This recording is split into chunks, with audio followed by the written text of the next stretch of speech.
है everyone. So guys, आज के इस वीडियो में आप लोगों को बताने वाला हूँ कि Realme Narzo 30 में हम स्क्रीन रिकॉर्डिंग कैसे कर सकते हैं, या फिर स्क्रीन रिकॉर्डिंग का आपको बेसिक सेटिंग्स नहीं पता है या फिर आपको सेटिंग्स वगैरह गड़बड़ा चुका है। तो मैं इस वीडियो में आपको फुल ट्यूटोरियल बताने वाला हूँ कि आप Narzo 30 में स्क्रीन रिकॉर्डिंग कैसे कर सकते हो विदाउट एप्लीकेशन। जैसे कि मोबाइल का स्क्रीन रिकॉर्डिंग होता है जहाँ पर आपको शो कर रहा है ये वाली ऑप्शन, तो यहाँ पर स्क्रीन रिकॉर्डिंग है। तो मैं यहाँ पर एप्लीकेशन वाला ये अभी स्क्रीन रिकॉर्डिंग यूज़ कर रहा हूँ।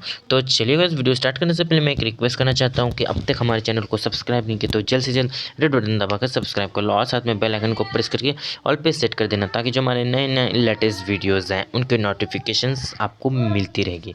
तो चलिए गाइस, वीडियो स्टार्ट करते हैं। तो गाइस, वीडियो स्टार्ट करते हैं। हम अपना सेटिंग्स ओपन कर लेते हैं। सेटिंग्स ओपन करने के बाद यहाँ पर आपको नीचे एडिशनल सेटिंग्स में आ जाना है, मतलब चले आना है। तो एडिशनल सेटिंग्स में जैसे ही हम आते हैं यहाँ पर आपको एक ऑप्शन दिख रहा है आपको स्क्रीन रिकॉर्डिंग का। तो जैसे ही हम इस पर जाते हैं जहाँ पर हमारा फुल ट्यूटोरियल माने कि हम पूरा यहाँ पर क्या क्या बेसिक सेटिंग्स वगैरह हैं, तो ये सब हमें जानकारी रखना पड़ेगा, वरना फिर आपको भी समझ में नहीं आएगा और आपका जो स्क्रीन रिकॉर्डिंग आप करोगे तो वो भी ख़राब हो जाए। तो पहला ऑप्शन है रिकॉर्ड सिस्टम साउंड, मतलब कि अगर आप इसे डिसेबल रखोगे और आप कोई म्यूज़िक या फिर कहीं यूट्यूब से कुछ प्ले कर रहे हो और आप स्क्रीन रिकॉर्डिंग करना चाहते हो उसका, तो अगर ये आपका डिसेबल हो तो गाइस आप जान लो कि आप अगर ये डिसेबल है तो उसका म्यूज़िक एंड उसका साउंड्स आपका रिकॉर्ड नहीं होगा। तो आप इसे ध्यान रखना, इसे इनेबल ज़रूर करना।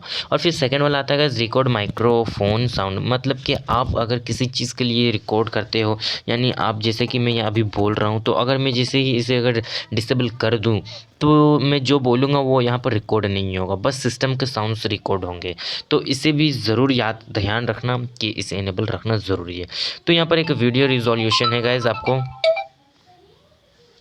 तो यहाँ पर वीडियो रिजोल्यूशन भी है गाइस, यहाँ पर आपको दिखा होगा। तो वीडियो रिजोल्यूशन में चले जाओ। उसके बाद वीडियो रिजोल्यूशन में आप कितने हाई क्वालिटी मीडियम क्वालिटी में भी कर सकते हो यहाँ पर। तो मैंने यहाँ पर हाई क्वालिटी यानी 1080p एंड 16 में Mbps करके रखा हुआ हूँ। तो उसके बाद यहाँ पर आपको एक ऑप्शन दिख रहा है नीचे, शो स्क्रीन टचेज। जैसे कि मैं यहाँ पर टच करता हूँ और तो यहाँ पर मतलब कि यहाँ पर शो एक टच मतलब एक पॉइंट शो करने लगता है। जैसे डिसेबल कर दोगे तो जब आप स्क्रीन रिकॉर्डिंग ये मतलब यूज़ करोगे मोबाइल फ़ोन का, तो आपका शो टचेस शो नहीं करेंगे, मतलब कि ये टच करोगे तो बट ये पॉइंट्स वगैरह शो नहीं करेगा। तो इसे भी ध्यान से इनेबल कर लेना। तो आई होप गाइस वीडियो पसंद आएगी, और वीडियो पसंद आएगी तो एक लाइक ज़रूर करना, अपने दोस्तों के साथ ज़रूर शेयर करो ताकि उन लोगों को ये प्रॉब्लम सॉल्व हो जाए। मिलते हैं guys next video next topic के साथ, तब तक के लिए take care and stay tune.